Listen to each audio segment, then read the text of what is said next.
দেখছেন এই অবস্থা, তাহলে অবশ্যই জানতে পারবেন। ওইভাবে আমাদের যদি ভয়টা রাখি, যেমন আব্বা একদিন সোমবার দিন কোরআন তেলাওয়াত না করে শুয়ে পড়ছে, পরের সপ্তাহ হুজুর জায়গায় এসে বলে যে ক্লাসের মধ্যে বলতেছে যে ভাইজান আপনি গত সোমবার দিন রাত্রে কি কোরআন তেলাওয়াত করে ঘুমাইছিলা? আব্বা বললো যে না ঘুমাইনি। তোমার তো নির্দেশ ছিল যে কোরআন তেলাওয়াত করে শোয়া, কোরআন তেলাওয়াত করে সকালে বাসা থেকে বের হওয়া। এই নির্দেশ এখনো বহাল আছে। বর্তমান হুজুর কেবল এই নির্দেশ দিয়েছেন, কিন্তু আমরা নির্দেশের বরখেলাপ ঘুরি করতেছি। কিন্তু হুজুরের নলেজে আল্লাহ দিচ্ছেন না বলে আমরা মনে করতেছি বাইচে গেলাম, আসলে তো আমরা ক্ষতিগ্রস্ত হইলাম। আমরা যেন সত্যিকার অর্থে দরবারে আসতে পারি, হুজুরের দিকে চাইলে যেন আমাদের একটা ভালোবাসা, আমাদের একটা স্পন্দন, আমাদের নিজের একটা আবেগ সৃষ্টি হয়, এইটা একমাত্র কাছে হাদিসের বই। আমরা যেন এই ভালোবাসার উদ্রেক করতে পারি। কিসের জন্য? লিওয়ানছিলা আল্লাহরই ওয়াস্তে এই দরবারে আসতেছি, বসতেছি, এখানে হুজুরের ক্লাস শুনতেছি। উদ্দেশ্য আদর্শ লক্ষ্য হইল আল্লাহকে পাওয়া। আল্লাহকে যেন পাইতে পারি। আল্লাহকে পাওয়ার অন্তরায়কে শয়তান, শয়তান আল্লাহকে পাওয়ার পথে বাধা সৃষ্টি করে। আমরা যেন এই বাধার থেকে উলঙ্ঘিত হয়ে দরবারে ক্লাস করতে পারি, হুজুর কাছে খাদ্য দোয়া চাই, আল্লাহর কাছে খাদ্য সম্পূর্ণ করি, বলি আল্লাহ হাত মোর্শেদের খেদমত এবং দরবারে খেদমত করতে পাওয়ার দিতে পারি। এই দোয়াটা আমি দিতেছি বলে দিব ইনশাআল্লাহ। আল্লাহর খাস দয়া, আল্লাহর খাস রহমত আল্লাহ এটাকে বাস্তবায়িত করুক ইনশাআল্লাহ। আগামী শুক্রবার মানে কালকে না কালকে পরের শুক্রবার, সরি কালকে মানে পরের শুক্রবার, আগামী শুক্রবার। আজকে হলো শনিবার, আমি আজকে বৃহস্পতিবার মনে করি। যাই হোক, আল্লাহ মাফ করুন। আগামী শুক্রবার আমাদের আল্লাহ জালাল মজুমদার ভাই ছেলে শাকিব, ছোট ছেলে, এবং আমাদের আল্লাহ শামসু ভাই বড় মেয়ে জানা, দুজনের সাথে আমরা হুজুরের নির্দেশে এই ব্যবস্থাপনা করায় ওদেরকে মিলিত করে দেওয়ার চেষ্টা করবো ইনশাল্লাহ আল্লাহর রহমতে। সেই হিসাবে হুজুর আম্মা যান, ভাইজান আপা, হুজুর আহাল, হুজুরের কাজের মেয়ে, হুজুরের মেহমান এবং আমাদের পীর ভাই পীর বোনদেরকে সন্ধ্যাবেলার একটা ব্যবস্থাপনা করার দায়িত্ব ইনশাল্লাহ নিছি। আল্লাহ মজুমদার ভাই বলছেন হুজুরের পারমিশন নিয়ে এটা জানা দিতে আমরা যেন সুন্দরভাবে এই ব্যবস্থাপনা করতে পারি এবং সুন্দরভাবে ইসলামিক কার্যক্রমটা আমরা যেন এখানে ইমপ্লিমেন্ট করে ফেলতে পারি। আবাদার জন্য যতদিন তাদের জীবন আছে, যতদিন বিশ্বাস প্রশ্বাস আছে, যেন এই বাস্তবায়নটা করি, এই দরবার ঘুরি এবং এখানে রেফারেন্স দিতে হয়। আমাদের শামসু ভাইয়ের বিয়েটাও এই দরবারে হয়েছে এবং এই জায়গায় এই দরবারটা ছিল এবং অল অন এ সাডেন হুজুর বলছে ওনাকে তুমি রেডি হয়ে আসো, তোমার বিয়ে হবে। আর আমাদের আহমদ হোসেন ভুইয়া ভাইয়ের ছোট মেয়ে ফেরদৌসির সাথে সেই বিয়েতেও আমরা সাক্ষী ছিলাম বা আমরা দেখছি। এটাও অনেকে এরকম হচ্ছে, এটাও এরকম হচ্ছে ইনশাল্লাহ। কোনো কিছু নাই, হুজুরের নির্দেশ। আমি জিজ্ঞাসা করলাম বাস্তবায়ন করে হুজুর যা বলে, ওনাকে জিজ্ঞাসা করলাম হুজুর যা বলে। ছেলে মেয়ের মধ্যে কোনো দেখা দেখি হয়নি কিন্তু। আল্লাহু আকবার, সুবহানাল্লাহ। এই যুগে এবং হুজুর ঢাকা ভার্সিটির প্রফেসর, সেইখানে উনি দেখতেছেন ঘুরি অবস্থা, সেইখানে উনি এটা ঘটাইতেছেন। তো দেখা দেখি সেখানে কল্পনাই করা যায় না, এই যুগে এটা কল্পনাবিহীন। এবং আমি জানি হুজুর সব খবর রাখেন, কে কোথায় এনগেজ, কে কোথায় কি, এইসব খবর পর্যন্ত হুজুর সব নলেজ দখল করে। সেই হিসাবে আনএনগেজমেন্ট যারা আছে তাদেরকে মিলাই দেওয়া আশ্চর্য একটা ঘটনা। তো সেই ঘটনা ইনশাল্লাহ ঘটতে যাচ্ছে আপনার শুক্রবার। আমরা যেন সুন্দরভাবে এই ব্যবস্থাপনা করতে পারি এবং হুজুর কাছে খাস দেওয়া যায়, আল্লাহর কাছে খাস রহমত কামনা করি। বলি আল্লাহ হ্যাঁ মেহমান থাকবে, মেহমান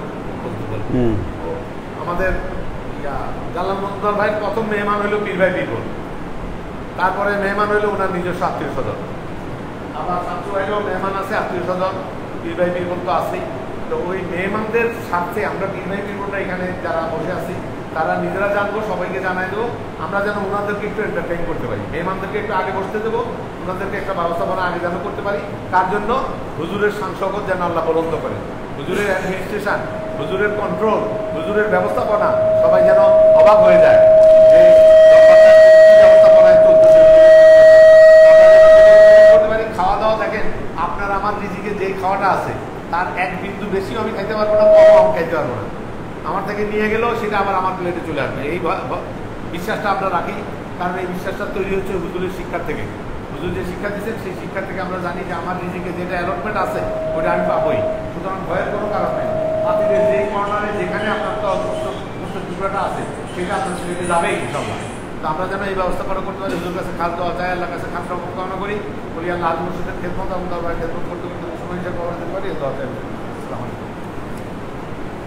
আলহামদুলিল্লাহ আলহামদুলিল্লাহ নাহমাদুহু ওয়া নাস্তাঈনুহু ওয়া নাস্তাগফিরুহু ওয়া নু'মিনু বিহি ওয়া নাতাওয়াক্কালু আলাইহি ওয়া নাউযু বিল্লাহি মিন শুরুরি আনফুসিনা ওয়া মিন সাইয়্যাতি আ'মালিনা من يهد الله فهو المهتدي ومن يضلل فلن تجد له وليا مرشدا فنشهد أن لا إله إلا الله وحده لا شريك له ونشهد أن سيدنا وسندنا ونبينا محمدا صلى الله عليه وسلم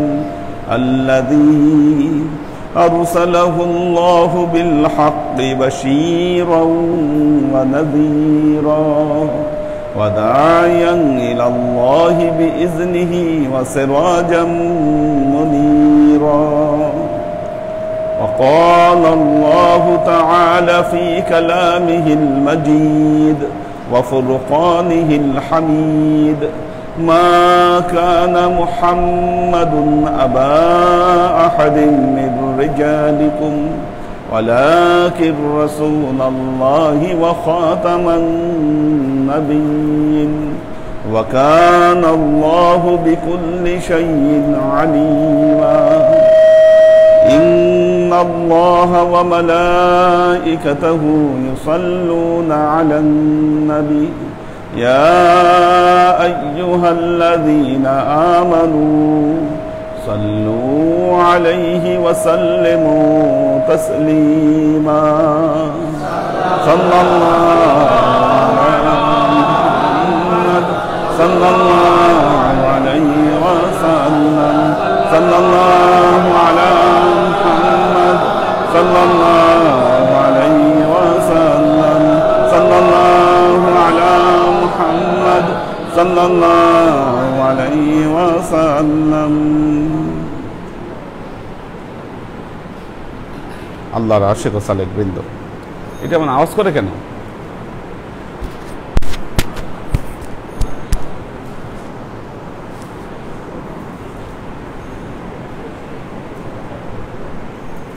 শোনা যাচ্ছে?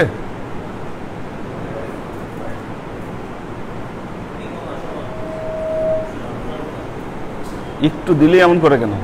হ্যাঁ, অন্য কোনোটা বাড়ানো আছে কিনা? অন্য কোনো জায়গায় কোনটা বাড়ানো আছে কিনা? তাহলে ইয়া চেঞ্জ করো তো, এটা চেঞ্জ করে অন্য ঘাটে দিলে। হ্যাঁ, চেঞ্জ করো। হ্যাঁ, আচ্ছা, এখানে ঘাট কয়টা আছে? দুইটা না তিনটা? 3 নম্বরটা দাও, খুলো, খুলে 3 নম্বরটা দাও।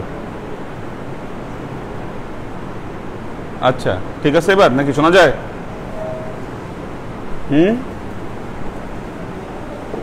কাজ করে না? আচ্ছা, এবার এটা দ্রুত সাউন্ড সিস্টেমটা ঠিক করতে হবে, এভাবে হয় না।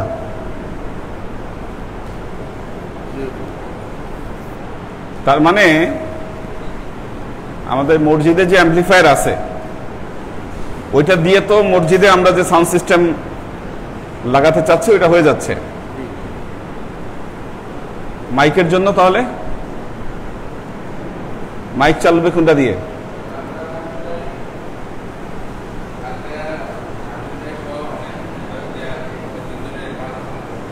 হ্যাঁ,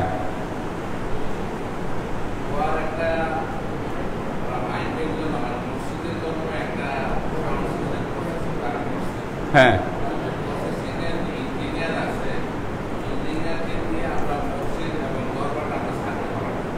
আচ্ছা,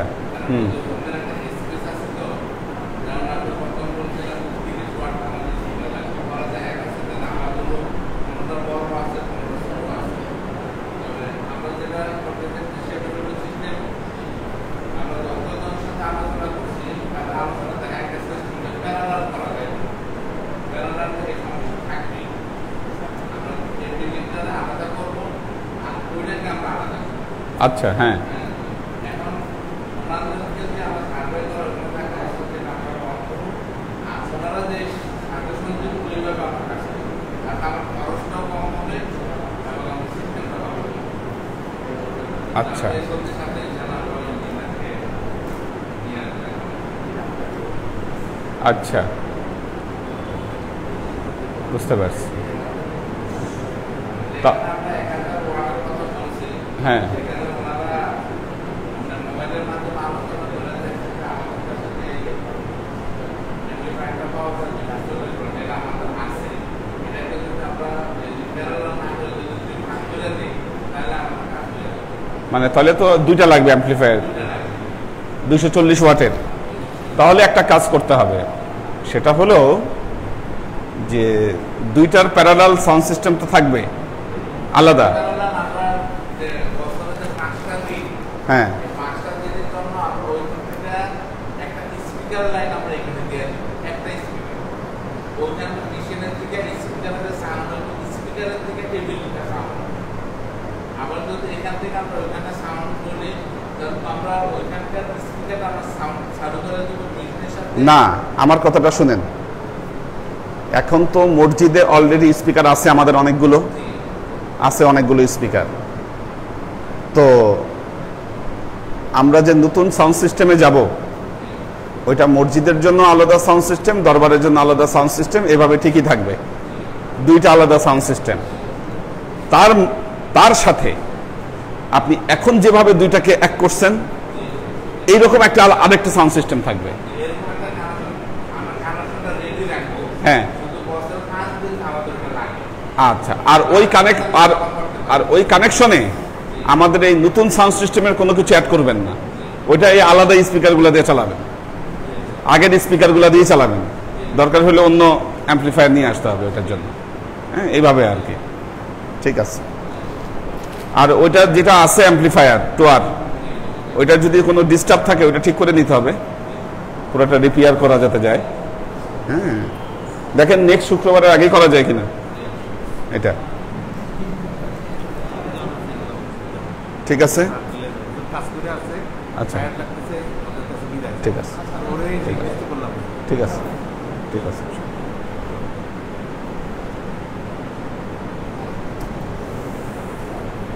আল্লাহর আশিক ও সালেক বৃন্দ,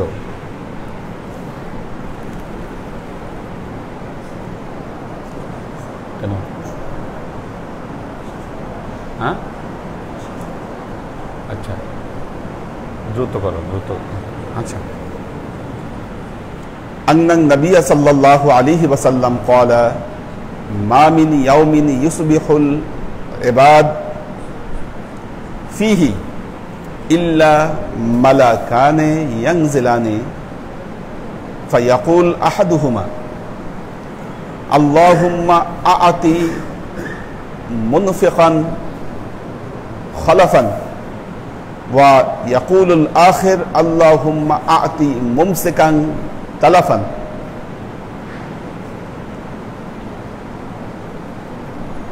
এটা আমরা পড়েছি, এর পরের হাদিসটাও পড়েছি।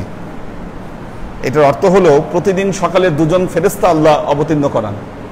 একজন বলে আল্লাহ যারা দান করে তাদেরকে তুমি উন্নতি দান করো, আরেকজন বলে আল্লাহ যারা দান করতে চায় না, সম্পদ আটকে রাখে, তাদেরকে তুমি ধ্বংস করো। ويقول الآخر اللهم آتي ممسكا تلفا وعن أبي هريرة رضي الله تعالى عنه أنه قال قال النبي صلى الله عليه وسلم مثل البخيل والمتصدق كمثل رجلين عليهما جبتان من حديد। দানশীল ব্যক্তি এবং বখিল ব্যক্তি, এই দুয়ের মধ্যে, এই দুয়ের তুলনা হচ্ছে এই দুইজনের গায়ে দুইটা লোহার বর্ম আছে।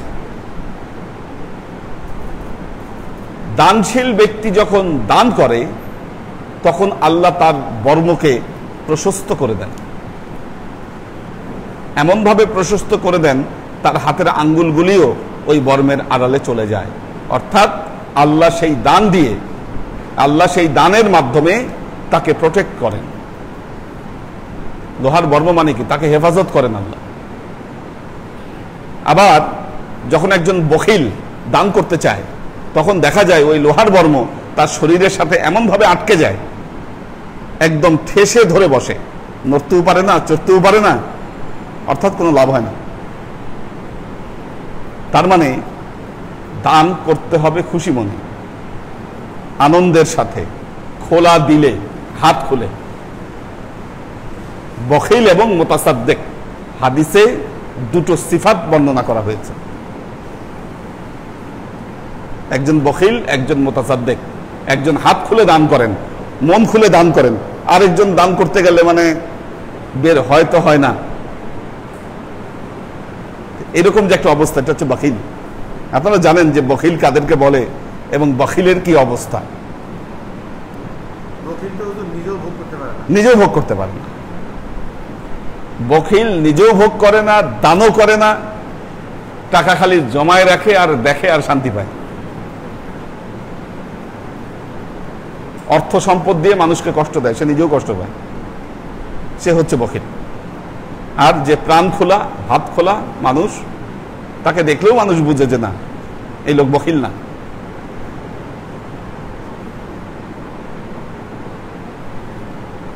তো যাক, আল্লাহর রহমতে আমাদের মধ্যে বখিলের সংখ্যা কমই, আমাদের মধ্যে বখিল নাই কেউ।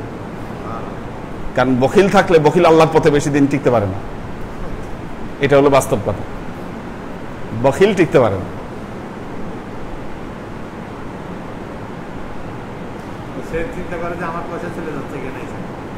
বখিল তো এটা ধারে কাছে তো আসবে না, কারণ ও তো বখিলের চিন্তা যেটা লস, বখিল তো খুঁজবে লাভ আর লস, কোথায় তার লাভ আছে কোথায় তার লস আছে, কি যেখানে গেলে তার সম্পদ কমে যাবে, বখিল তো এটা ধারে কাছে যাবে না। বখিলের জীবনের একটাই তার উদ্দেশ্য, কেমনে সে টাকা জমাবে আর বাড়াবে, এটাতেই তার শান্তি। বখিলের জীবনের মূল ফিলোসফি ওখানে। কারণ হ্যাঁ, বখিল ছিল, সম্পদ জমায় রাখছে সে।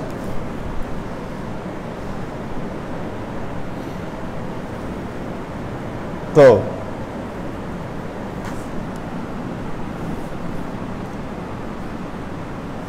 وقوله تعالى يا أيها الذين آمنوا أنفقوا من طيبات ما كسبتم الآية। আল্লাহ বলেছেন আনফিকু মিন তাইয়্যিবাতি মা কাসাবতুম, দান করো। দেখুন, খেয়াল করে শুনুন, আনফিকু দান করো, মিন তাইয়্যিবাতি মা কাসাবতুম যা অর্জন করো, এই অর্জন থেকে ভালো জিনিসটা আল্লাহর পথে দান করো। এর একটা বিষয় হচ্ছে আপনার অর্জন থেকে হালাল ইনকামটা আল্লাহর পথে দান করবেন, যেটা তাইয়্যিব। দ্বিতীয় অবস্থাটা হচ্ছে অসল মাল আমরা আল্লাহর পথে বেশি দান করি, খুঁজে খুঁজে যেটা চালাইতে পারি না, টাকা টাকা যখন দান করি দেখি যে কোনটা একটু ছেঁড়া ফাটা আছে, কোনটা একটু পুরানা, একটু সমস্যা আছে, এটা তো কাজেই লাগতেছে না, যা দিয়ে দিলাম।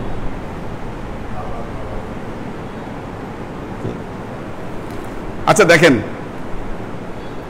হ্যাঁ, ছেঁড়া টাকা দিয়ে দেওয়া যাবে না বিষয়টা তা না, কিন্তু আপনি যদি মানে আপনার যদি এটা অভ্যাসই হয়ে যায় যে না, আসলে আপনি ওইটাই দান করেন যেটা আসল, যে ভালোও দান করছে খারাপও দান করছে সেটা একটা আলাদা অবস্থা রয়েছে।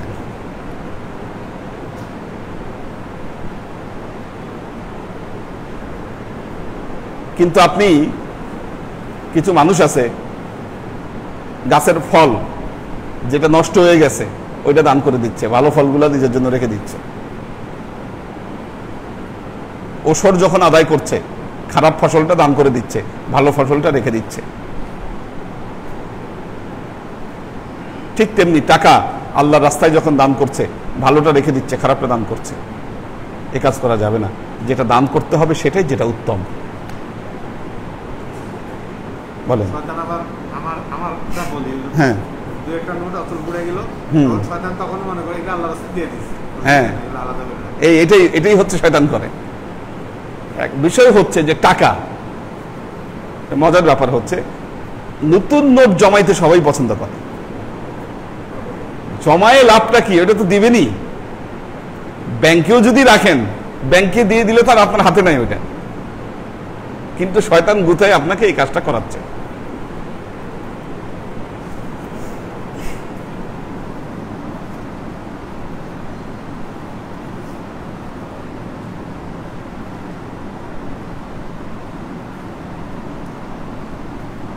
عن أبي بردة عن أبيه عن النبي صلى الله عليه وسلم قال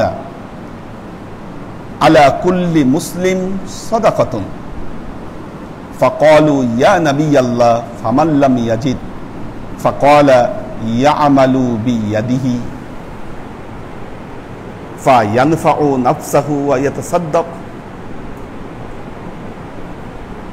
মনোযোগ দিয়ে শুনেন। আল্লাহ নবী একদিন বললেন, আলা কুল্লি মুসলিম সাদাকাতুন, প্রত্যেক মুসলমানের উপর সাদকা করা ওয়াজিব।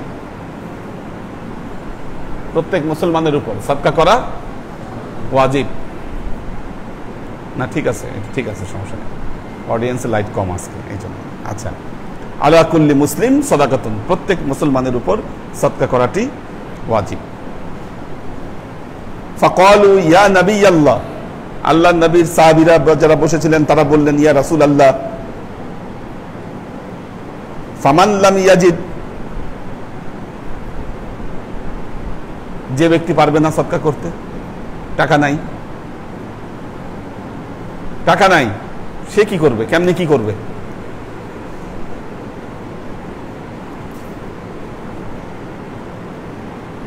ফাকালা ইয়ামালু বিয়াদিহি, সে তার নিজের হাত দিয়ে কাজ করবে।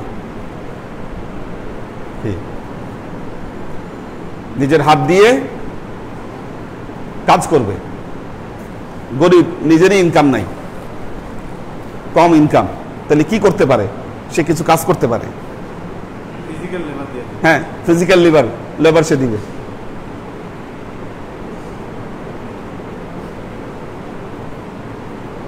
আগে দেখতাম সুলাইমান ভাই বাথরুম দিত, এখন ধর নাকি?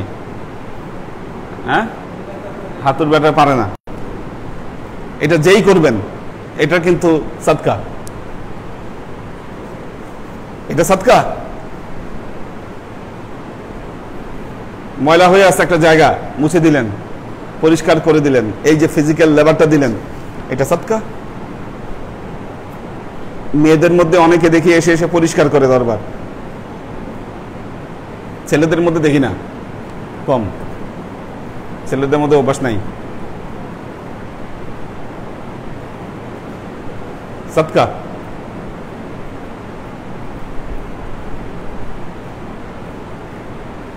তো এতে কি হবে? ফায়ানফাউ নাফসাহু, এতে তার নিজের নফসের, ফায়ানফাউ, তার নফস উপকৃত হবে, সে নিজে উপকৃত হবে এর দ্বারা। এই যে ফিজিক্যাল লেবার দিল, ফিজিক্যাল লেবারের দ্বারা সে নিজেও উপকৃত হবে। ফায়ানফাউ নাফসাহু, সে নিজে উপকৃত হবে।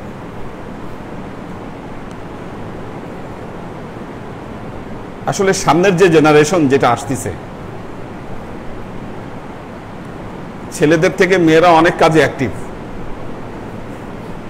পড়ালেখা মেয়েরা ভালো করে, কাজকর্ম মেয়েরা ভালো করে। ছেলেদের যে অবস্থা হচ্ছে আমাদের সমাজে, তাদের যে মন মানসিকতা যেভাবে আগাচ্ছে, আমার তো মনে হয় সামনের জেনারেশন আমাদের এই সমাজ ব্যবস্থাই মাতৃতান্ত্রিক সমাজ ব্যবস্থা হয়ে যাবে।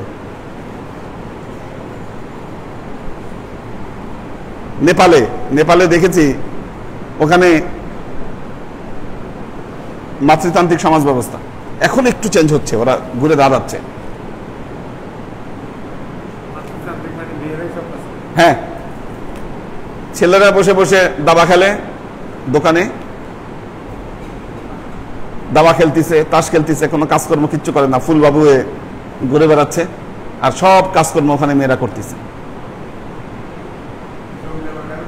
সব মেয়েরা জমি জমার কাজও, ছেলেরা জমি জমার কাজও যায় না, খালি ঘুরে ফুলবাবু হয়ে খালি ঘুরে বেড়ায় আর খাওয়া দাওয়া, এই তাদের কাজ। এমনকি কোনোখানে আপনি জার্নি করতেছেন, যাচ্ছেন আপনি বাসে করে কোথাও, আমাদের এখানে তো ট্র্যাডিশন, বাসে করে আমরা যাচ্ছি, কোনো কিছু কেনার দরকার হইলে ছেলেরা নেমে কিনে আনে। ওখানে ছেলেরা বাসে বসে থাকে, মেয়েরা নেমে কিনে আনবে। বাজারে সবজি টবজি মাছ টাছ বিক্রি করতেছে সব মেয়েরা, ছেলেরা নাই।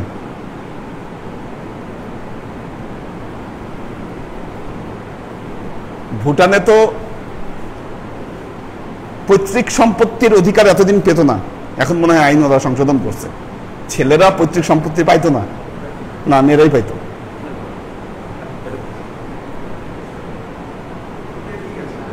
মেয়েরাই পাইতো, এরকম সিস্টেম।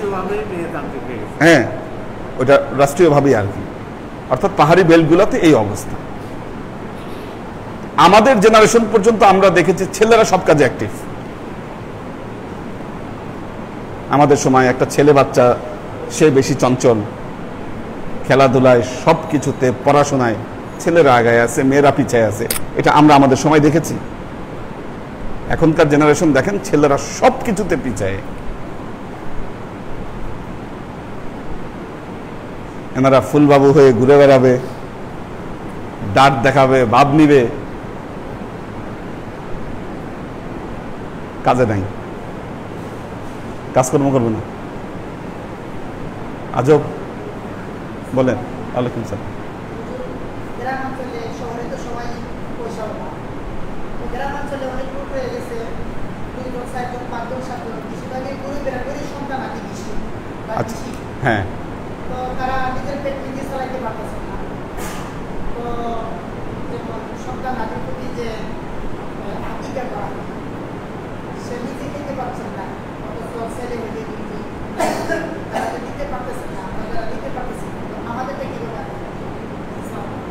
প্রথম অ্যান্সার, প্রথম কথা হলো, আকিকা দেওয়া কি ফরজ, ওয়াজিব না সুন্নত? আগে হুকুম জানতে হবে এটা। আকিকা কি ফরজ, ওয়াজিব না সুন্নত? আকিকা হলো সুন্নত, জীবন বাঁচানো হলো ফরজ। কি আপনি ফরজ আদায়ের পর যদি সামর্থ্য থাকে তাহলে আপনি সুন্নত আদায় করবেন। আপনার সামর্থ্য না থাকলে সুন্নত না আদায়ের জন্য আপনি কোনো গুনাহগার হবেন না। আর সুন্নত আদায়ের ক্ষেত্রে সর্বোচ্চ রুখসাত আছে। আল্লাহ নবী ইমাম হাসানের আকিকা দিয়েছিলেন একটা ছাগল দিয়ে, একটা ছাগল দিয়ে দিয়েছিলেন। ছেলেদের তো 2টা ছাগল লাগে, 2টা উত্তম আফজাল, না পাইলে একটাই দেন। কোনো কিছুতে কঠিন করে নেই, কিন্তু আমরা এমন ভাবে জিনিসটা বানায় ফেলছি যে না, আর সর্বনাশ, আকিকা দিলাম না তো সব শেষ, একটা দিলাম এটাও তো আদায় হবে। হ্যাঁ, একটা দিয়ে আকিকা আদায় হবে। ইমাম হাসানের আকিকা দিয়েছেন আল্লাহ নবী একটা ছাগল দিয়ে। কাজেই আল্লাহ সামর্থ্য দিলে, আল্লাহ যখন সামর্থ্য দিয়েছেন এবং আপনি আপনার সব হক আদায় করেন, আপনার ফরজ ইবাদত ঠিক আছে, ভরণ পোষণ ঠিক আছে, খাইয়ে পরে বাঁচতে পারতেছেন ঠিক আছে, এখন আপনি সুন্নত আদায় করেন। গৃহস্থ ঘরের মানুষ, আপনি সুন্নত আদায় না করলে সেই ক্ষেত্রে আপনার উপর একটা বিধান আসতে পারে যে না, কেন করেন নাই, আপনি একটা প্রশ্ন আসতে পারে। জীবনই চলে না, সেখানে আপনি কেমনি আকিকা দিবেন? তো এই কথাটা বললাম এই কারণে যে যুবক যারা আছো তারা কিন্তু ফিজিক্যাল লেবার দিয়ে, আমাদের মসজিদ আশেপাশের জায়গা ময়লা হয়ে থাকে। মসজিদ দেখছি সাগর খুব পরিষ্কার করতে, এর মধ্যে এখন করে কিনা আমি জানি না। হ্যাঁ, করোনার সময় করতো, রাত্রে করে। তারপর আমার অফিসে ওঠার যে সিঁড়ি, দুনিয়ার ময়লা থাকে ওই দিক দিয়ে আশেপাশে। ফিজিক্যাল লেবার দিলে কিন্তু এটা সাদকা হয়ে যায়। এবং আল্লাহ নবীর যে হাদিস, বলতেছে ফায়ানফাউ নাফসাহু, তারা এর দ্বারা নিজেরা উপকৃত হবে। মেয়েরা কিন্তু যথেষ্ট ফিটফাট, উপরে একদম পরিষ্কার পরিচ্ছন্ন করে রাখে তারা সবসময়।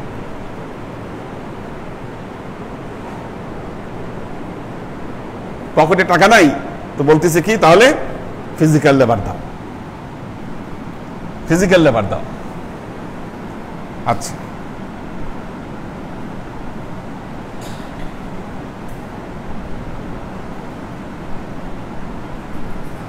পৃষ্ঠা কি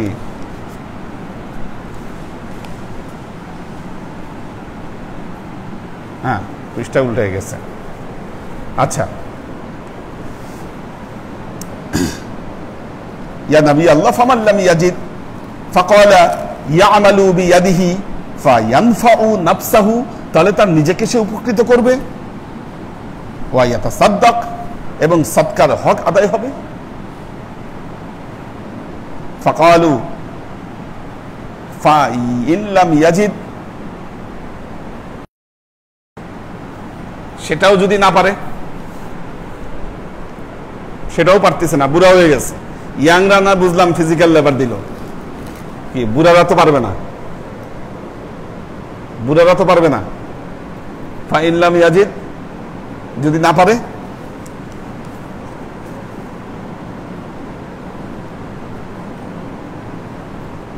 ক্বালা ইউঈনুল হাজাতাল মালহুফ,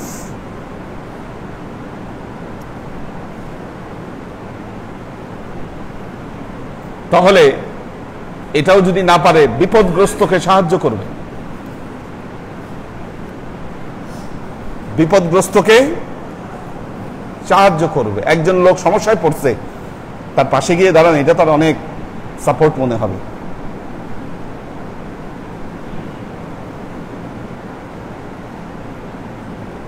যিনি বিপদগ্রস্ত তাকে সাহায্য করবে, যদি এটাও না পারে, ফিজিক্যাল লেবারটা না দিতে পারলে, যিনি বিপদে পড়ছে তাকে গিয়ে সাহায্য করবে সে। হযরত আব্দুল্লাহ ইবনে আব্বাস রাদিয়াল্লাহু তাআলা আনহু রমজান মাসে ইতিকাফ করছেন, ইতিকাফ করছেন। এক সাহাবী এসে বললেন, ইয়া রাসূলুল্লাহ, ইব্রাহিম ভাইয়ের মনে ঘুম লেগে গেছে, আগায় বসেন। ইব্রাহিম ভাই, ইব্রাহিম ভাইকে বলতেছে আগায় বসেন, আসেন, এখানে আসেন, এখানে আসেন, সামনে আসেন। ও আজকে রেস্ট নেন নাই? ও আচ্ছা আচ্ছা আচ্ছা, ও সরাসরি কলেজে গেছেন? মারাত্মক অবস্থা, কঠিন অবস্থা তাহলে। আচ্ছা, আর বেশিক্ষণ নাই, আর 10 মিনিট বা 15 মিনিট নিব, 10-15 মিনিট। কেউ চোখ বন্ধ করবেন না, চোখ খোলা সবাই। হ্যাঁ, লড়ে চড়ে বসেন। আচ্ছা, তো হযরত আব্দুল্লাহ ইবনে আব্বাস রাদিয়াল্লাহু তাআলা আনহু ইতিকাফ করছেন মসজিদে। ছেলে আব্দুল্লাহ ইবনে আব্বাস, যার কবর তায়েফে আমরা জিয়ারত করে আসলাম, ওনার ওই যে মনে আছে কিনা, তায়েফে গেলাম যে একটা জায়গার মধ্যে ঘেরা, ফল খাবাইলো একজন আমাদের ওখানে, ওইটা হচ্ছে হযরত আব্দুল্লাহ ইবনে আব্বাস। রোদের মধ্যে দাঁড়ায় আমরা জিয়ারত করলাম, ওইটা হযরত আব্দুল্লাহ ইবনে আব্বাস রাদিয়াল্লাহু তাআলা আনহুর মাজার, ওইটা কবর। তো এখন একজন লোক আসছেন, বলতেছেন, হুজুর আমি একজনের কাছে টাকা পাই, টাকা পাই, আপনি গেলে টাকা দিবে।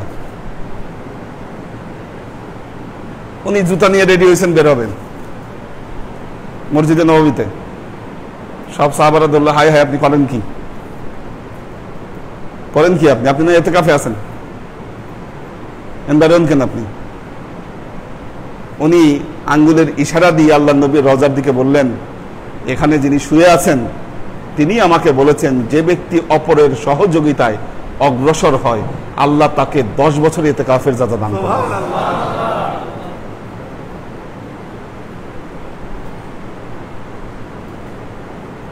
তো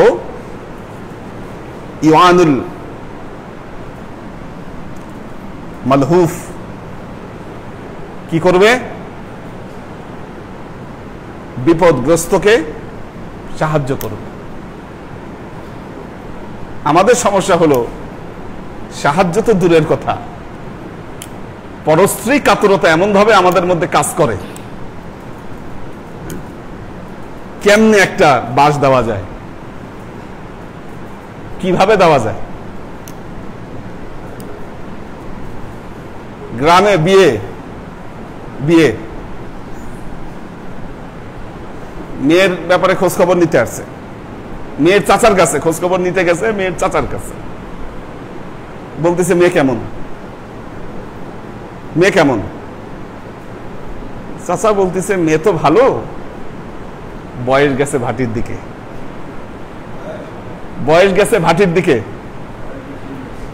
মেয়ে তো ভালো কিন্তু বয়সটা গেছে ভাটির দিকে।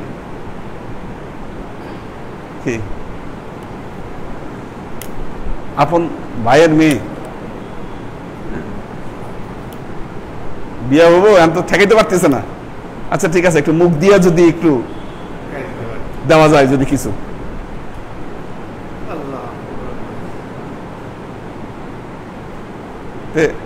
মনে করে যে এটাই মনে হয় লাভ। বিয়ে শাদী লাগলে দেখবেন যে মানুষ ভাঙ্গানি দেয়, কি একজন আরেকজনকে সহযোগিতা করবে, কিভাবে ক্লিক লাগায় কেমনে করে কি করা যায়, সেই চেষ্টায় অনেকে ব্যস্ত থাকে। তো অপরকে সহযোগিতা করা এটাও সদকার একটা ফর্ম। জালাল ভাইয়ের ছেলের সাথে ওনার মেয়ের কথাবার্তা হবে, এনারা কেউই গুছাই কথা বলতে পারেন না, এনাদের কথাবার্তা শুনে আমারই মেজাজ খারাপ হয়ে গেছে। কথাবার্তা গুছাই যে একটা ফর্মে আনবে এটা পারতেছে না। পরে আমি ওনারও দায়িত্ব দিলাম, আপনি দায়িত্বটা নেন, কথাবার্তা এটা গুছাই আনতে হবে, কথাবার্তা হবে না। উনি মাঝখানে সহযোগিতা করলো, ওই যে উনি সহযোগিতা করছে কি, এটা কিন্তু সদকা, সহযোগিতা। এখন ধরেন যারে আমি দায়িত্বটা দিলাম, সে যদি মনে করে না এটা হইতে দেওয়া যায় না, কিছু একটা করার দরকার এখানে।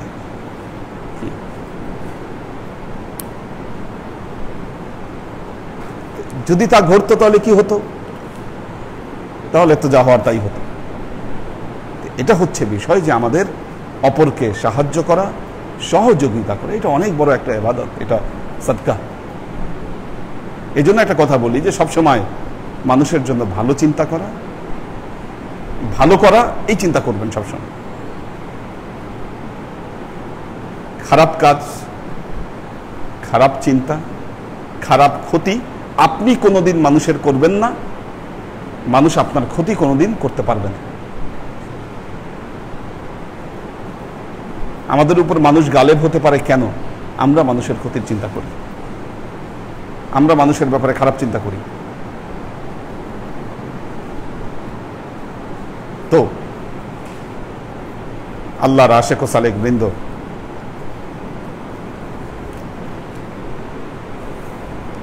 ভালো ভালো এটা শেষ হোক, কারণ এই সময়ে এইরকম বিয়ে হয় না।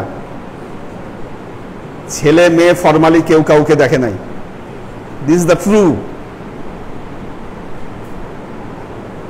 ছেলেও বলছে হুজুর যা বলে, মেয়েও বলছে হুজুর যা বলে, সারেন্ডার। আল্লাহ কবুল করুক। তো না পারলে কি করবে? সহযোগিতা করবে অপরকে। এই জন্য যে যত পারেন একে অপরের সহযোগিতায় অগ্রসর হবেন। এটাই তো আল্লাহর নবীর যে উম্মতে মুহাম্মাদি, তাদের চিহ্ন তো এটা। রুহামাউ বাইনাহুম ওয়া আশিদ্দাউন আলাল কুফার, একে অপরের প্রতি তারা রহমতশীল, দয়াদ্র। ও আশিদ্দাউন আলাল কুফার, কাফেরদের প্রতি তারা ভয়াবহ।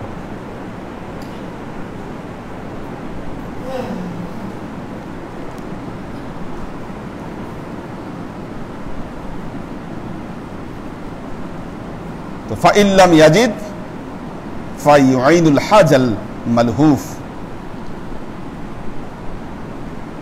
ফাইন লাম ইয়াজিদ ফালিয়ামাল বিল মারুফ ওয়ালিয়ুমসিক আনিশ শাররি ফাইন্নাহা লাহু সাদাকা। সেটাও যদি না পারে তাহলে কি করবে? মানুষকে সাহায্য করতে পারছে না। আল্লাহর নবী বললেন তাহলে যেটা করবে, মানুষকে সৎ কাজের আদেশ দিবে, অসৎ থেকে মানুষকে দূরে রাখবে। যে কথাগুলো একটু আগে বললাম, আপনার কাউকে সাহায্য করার ক্ষমতা নেই, তাহলে আপনি কি করেন? মানুষকে ভালো বুদ্ধি দেন, ভালো পরামর্শ দেন।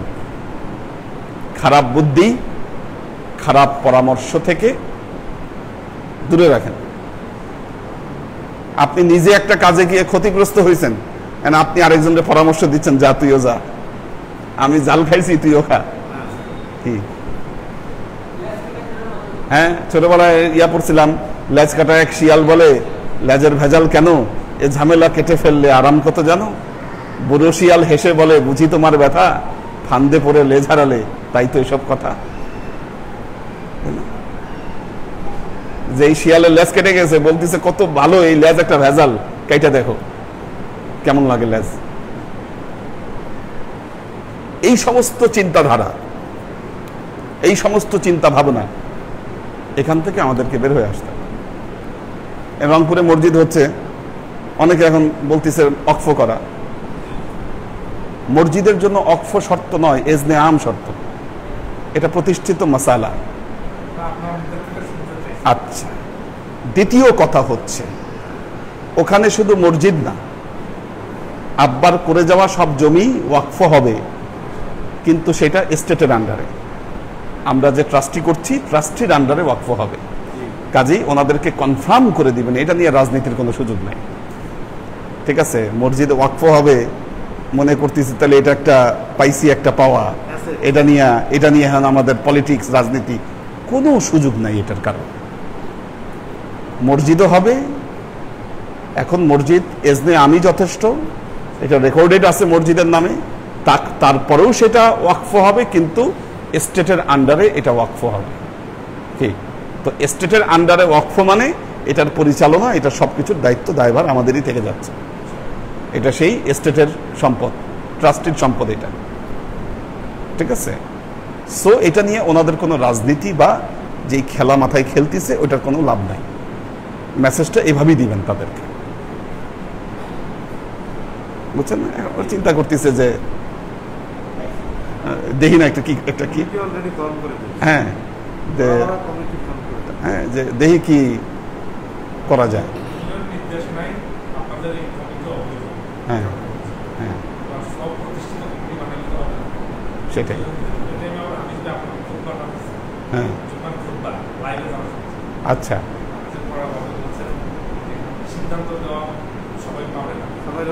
হ্যাঁ, আচ্ছা। তো যাই হোক, মানুষ তো কত রকম মানুষ এই দুনিয়ায়, বহুত রকম মানুষ। তো এগুলো ছাড়া উচিত। একটা কথা জাস্ট না বললেই না। দেখুন, আমরা সবাই জান্নাতে যাওয়ার স্বপ্ন দেখি, জান্নাতে যাওয়ার স্বপ্ন আমরা দেখি, এটাই শেষ হাদিস ছিল পড়ানোর। আর কোনো বাক্য আছে কিনা দেখি। ফাল ইয়ানফাউ নাফসাহু ওয়া ইয়াতাসাদ্দিক ক্বালু ফামান লাম ইয়াজিদ ফায়ুআনুল হাজাল মালহুফ ক্বালু ফামান লাম ইয়াজিদ ফালিয়ামাল বিল মারুফ ওয়ালিয়ুমসিক আনিশ শাররি ফাইন্নাহা লাহু সাদাকা। এটাই তার জন্য সাদকা হবে। আমরা তো জান্নাতে যাওয়ার স্বপ্ন সবাই দেখি।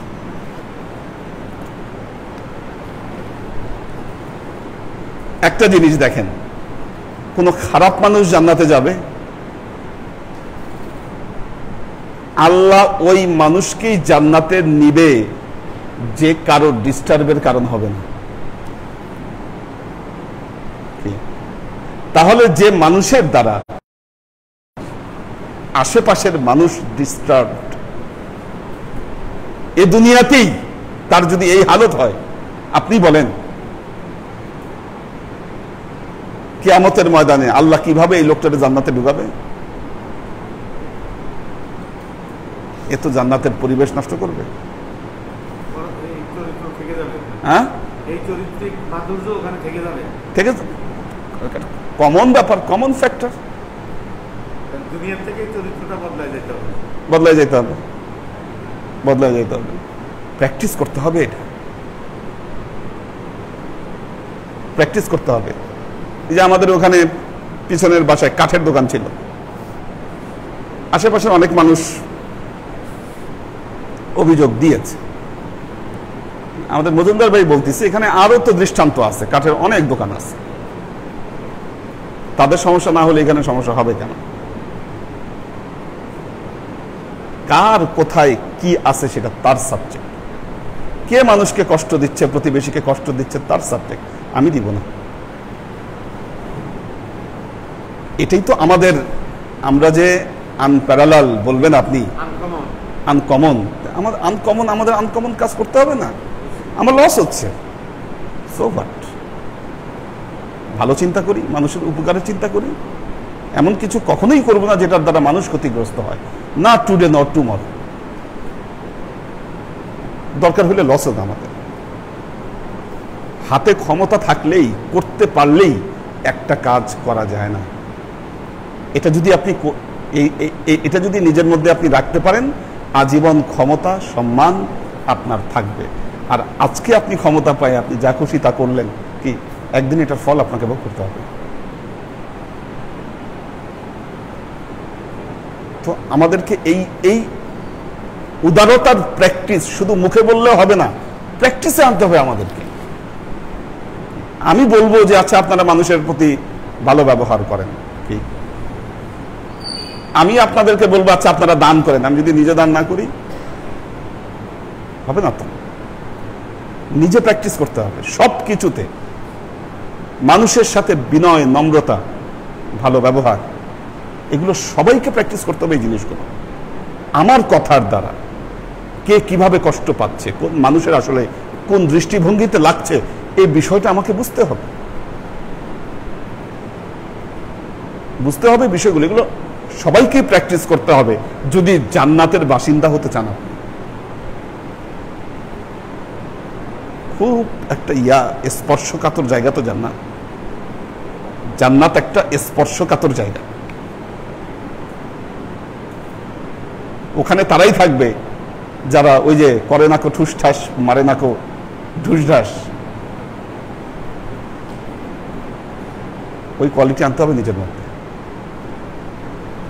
ঠুস ঠাস ঢুস ঢাস করলেই আমি খুব জিতে গেলাম, কয়দিন? আপনার জিতে যাওয়া বেশি দিন স্থায়ী হবে না। আল্লাহ আমাদেরকে রহম করুন। দেখি কোনো কোশ্চেন আছে কিনা। হ্যাঁ, কি হয় নাই? কি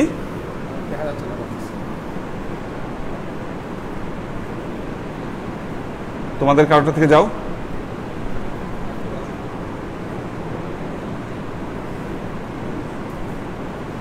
কারো কাছে নাই? আমার এখানে 21 জন আছে।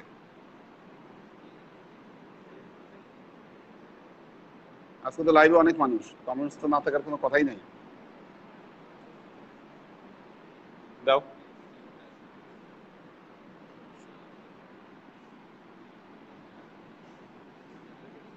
ওইটা লাগাই দাও।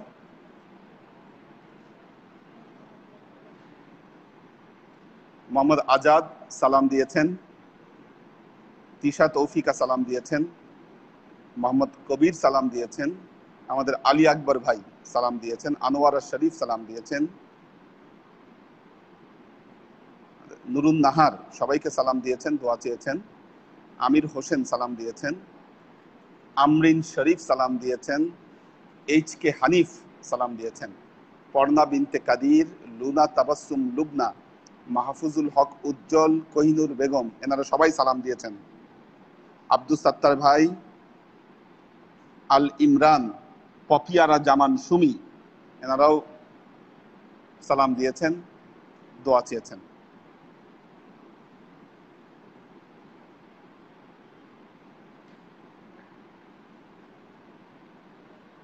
তো